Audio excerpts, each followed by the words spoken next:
I read a lot of books in April. I think this is my best reading month yet. I read a total of 11 books. Not all of them are here because I did listen to a few audiobooks, but I also read a lot of physical books. So we gotta talk about them. We gotta discuss my ratings, discuss my thoughts and opinions on all of these 11 books. I'm proud of myself. That does not happen often. Oh wait, I read 12. Wait. Yeah, 12. I just can't do math. 12 books. That is crazy. Alright, well go me. So actually the first book I read in April was The Woman in Me by Britney Spears. I listened to this as an audiobook, so I don't have the physical copy with me. And I also don't rate memoirs, so I don't have a rating for this. But let me just tell you, I really, really, really enjoyed this memoir. I haven't listened to too many, but this one made me want to pick up more and like put more on hold on Libby, because the way that Britney like told her story was just so enthralling. I don't know the right word, but it was like, it's amazing how she was able to come out of everything she went through with such a positive mindset and light, and like the way she talks about her children is so sweet, and how like the grief she goes through and the troubles that she goes through, and she's still able to be like, at the end of it all, stay positive and be in her faith. And she talks about her faith so much as well in her book, and I just thought it was very inspiring. And I was really sad at times listening to it because of what she went through, but she was able to like spin it as well into a positive way. And I thought it was really powerful, and I thought it was really great, and I think you should definitely listen to it. I know it's very popular. I had to wait like months on Libby, but it was definitely worth it, and I'm glad that I actually read it. And I really do want to listen to more memoirs, so I'm really glad I got to read that. I feel like I'm talking really fast, and we need to chill. Okay, the next book I read, guys, we started off on a banger. No. Please never say that ever again. The next book I read was Powerless, and if you saw my trying to find 5-star books video, you saw my reaction to this book. And I did give it 5 stars. I absolutely love this. I'm still thinking about it. The novella just came out at the end of April, so I still need to get that and read it. But I'm so excited too because I loved Powerless. I'm so excited for the next book. Kai in this book is probably one of my favorite book boyfriends, and I know that's crazy, but I just loved him. I loved their banter. I loved all of their conversations. He's so sweet. He's so charming. I loved the main character too. Like, she's so strong in her own ways, and I liked how she wasn't like obsessed with like the male characters in this book. She was like focused on herself and doing what she needed to do to survive, and doing what she thought was right regardless of the views of the male characters in this book. And I really liked that, how she stuck to her own opinions, her own views, and it does cause conflict, but it makes it interesting. And I still just really loved this book. Like, it has a special place in my heart. I also tabbed it, and I do discuss all my tabs in that video too. So if you want to know more about my thoughts and like want to see my reaction, because it was quite funny, I will say, go watch that video. But we do have a 5-star. I think this is the only 5-star. Yeah, I think this was my only 5-star in April, so I'm very glad that I found one, and it got me out of a rut. I will say that. I am speaking so fast and not breathing. I just get excited about books. Then I read Mr. Wrong Number by Lynn Painter. I actually read this on my Kindle, but just recently got the physical copy because I want it on my shelf. I just love Lynn Painter. I think she's definitely one of my favorite authors, and I've never read an adult romance by her. I've only read her young adult romances, so I wanted to give this one a try. And it was so cute. I really liked this. I like the way Lynn Painter can write banter and keep a funny conversation going. Like, I just don't get bored in her books really, and I thought this one was so cute. And I loved the main character. She was very like quirky, is that how you say it? Yeah, she's very like herself, and she's not afraid to be herself, and they do talk about how quirky she is and how she's kind of weird a lot, but if you can get over that, I think it's definitely a cute romance. Like, it's nothing crazy, but I did like it a lot, and I gave this one 3 stars, I'm pretty sure. I should probably like know. And I gave this one 3 stars, and I really just love Lynn Painter. Then I listened to Daisy Darker by Alice Feeney, which I have to say is probably my favorite Alice Feeney book I've ever read and ever listened to.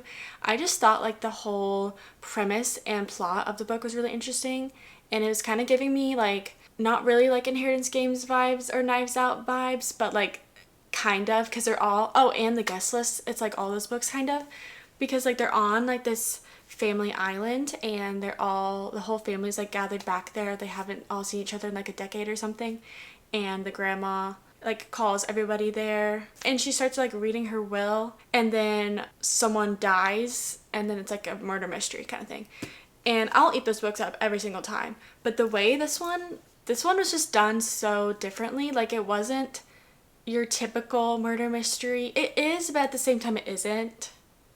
It's so hard to explain it, because like you're also thrown back to the past, and like you're learning about their childhood, and the main girl Daisy's childhood, because she has a heart condition, and she just talks about all of the troubles with that, and then like her growing up with her family, and then they're all on this island growing up, and you start learning more and more, and then more things keep happening in the present, and it just unravels and it gets crazy. Now, I did guess the plot twist. I think like when I listen to audiobooks, like I'm somehow even more like locked in when I'm listening to a book. Like I can catch the smallest little thing and I'm like, oh, I already know what it is. Unfortunately, that did happen, but I didn't guess like how or why. I was just like, I just know this as a fact. Don't know how we got there, don't know how we're gonna get there, but I know it, and it was true. But it was still interesting to discover the how and the why. And I actually gave this one a 4-star. It would have been a 5-star, but like I said, I guessed the plot twist, and it was a little bit dark, but a lot of Alice Feeney's books are, so I was kind of expecting that going into it, and I wasn't ever bored. Like I was really interested the whole time. So that one was really, really good, and I'm still thinking about it clearly. So then I picked up The Love Wager because I liked Mr. Wrong Number so much, and this is like a continuation novel, like what are they called? Companion novel, I think. I don't know. But this one's about the brother in Mr. Wrong Number, so I picked this one up. This one was really cute. It had like a plot line 50% of the way, then boom, next 50% we're switching to a different plot line. And I didn't hate it. I was like kind of glad because it was getting a little bit slow, but I was like, if we have to like switch the plot line halfway through, I don't know. Like I was kind of bored with the characters by that point, so the only reason I kept reading was because they switched it. But I did really like it. It was entertaining. But I thought the main character was really similar to the main character in Mr. Wrong Number, and it's kind of hard at first to be like, wait, this is a different book. Like I also read them pretty close together, so that's probably why.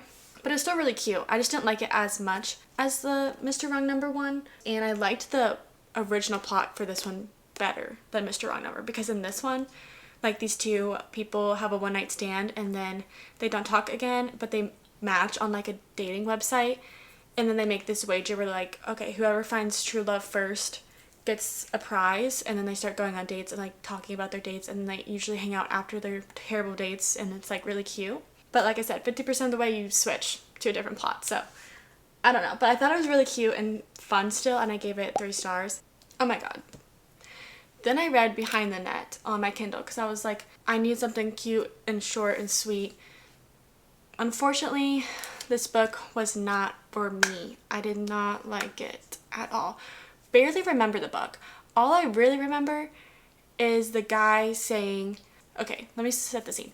So the girl's telling him that like her ex or someone, I don't even remember at this point, but someone laughed at her when she performed a song. And the main guy's POV, he's like, I'm so mad, I'm gonna kill them, I'm so furious. And that immediately icked me out, and I no longer wanted to read the book. But I pushed through, and I knew, I should have known from that moment to just DNF it and move on. But I didn't. And I pushed through, and I just did not feel connected to the characters. I didn't care about the characters, I didn't care about the romance, I didn't care about the hockey. The hockey was barely in it. Unfortunately, it just wasn't for me. So I gave that one 2 stars. And I hope to never think about it again. Oh, I have this book. Well, I don't feel like getting it. But I read The Girl on the Train, but I actually listened to it as an audiobook because I tried to read the physical copy and the font was too small for me. So I ended up getting it on Libby. And I actually think that saved me because the storyline is interesting, but the way it's told and written was a little bit slow. So I think the audiobook definitely pulled through for me. It's interesting because like you are given this girl's POV who rides the train all the time, and then she sees something shocking on one of the train rides she goes on every day, and then she finds out that this girl who she always sees when she's looking at the window from the train, she hears, this is making sense.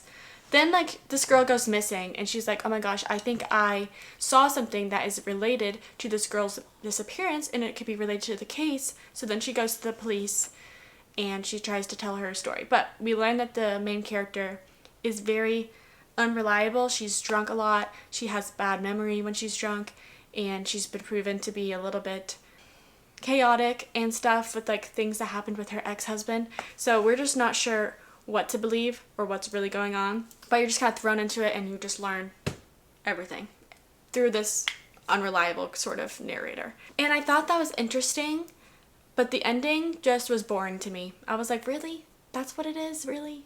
I thought it'd be a little bit more exciting. I'm just used to Alice Feeney, I think. So I was just a little bit bummed out about it. But it was still interesting, and I had a fine time listening to it. But I don't think it would be one that I'll think about a lot anymore.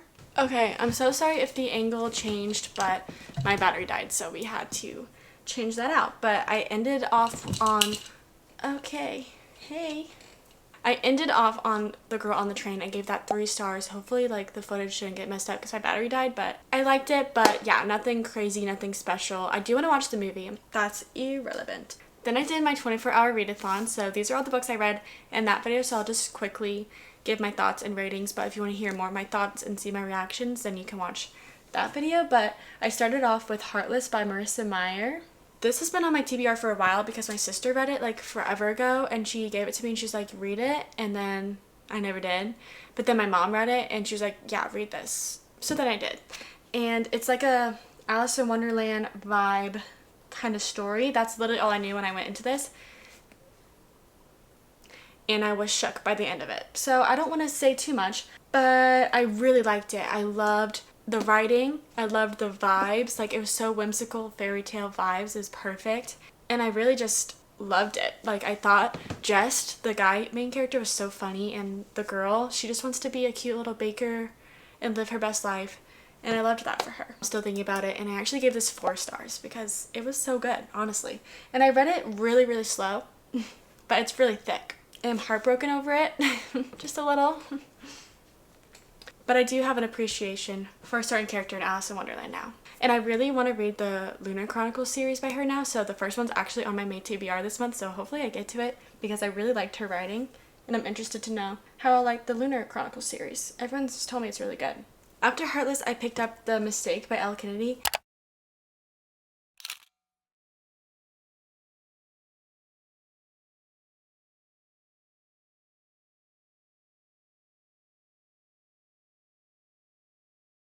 I started the deal, I think like last year, a while ago, and I just never picked up the next book for some reason.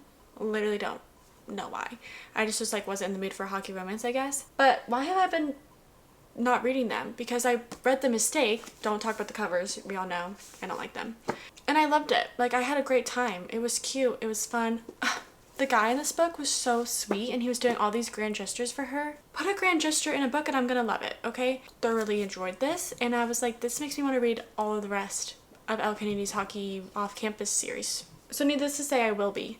But I did give this one 3 stars because, like, I loved it, but the whole, like, beginning of the book was a little bit more physical attraction based, and I just didn't care for that. But after he, like, made this mistake and had to do, like, these sweet things for her and these grand gestures, I really liked it, and I read this book pretty quick. So yeah, 3 stars, maybe 3.5. I think I did give it 3.5 actually. I'm excited to pick up the next one in the series, and I will be hopefully in May because it's on my TBR too.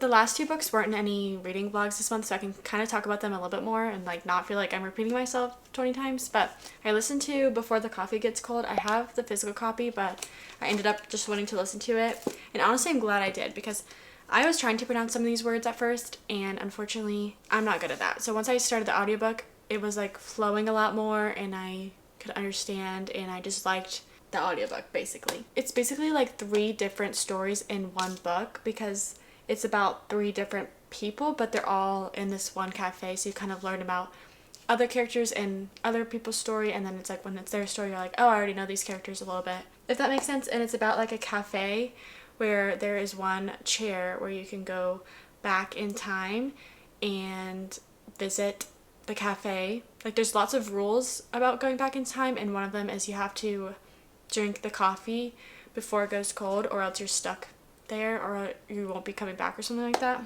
But it's honestly like a really sweet story about love and grief friendships, relationships. I thought it was really sweet and sad, but I really liked it, and I just thought it was an interesting topic for a book. It was definitely different from any other book I've ever read. It kind of reminded me of The Midnight Library, not really, but like it kind of had a similar vibe to that, and I just thought it was interesting to see how different people react to this magic chair in this cafe, but that can take you back in time, what they choose to go back to. And it did make me sad, it made me happy, it made me laugh, so I definitely recommend this one, and I already have the next one on hold at Libby so I can listen to it. But this was definitely like a different and refreshing read, and I'm really glad that I read it.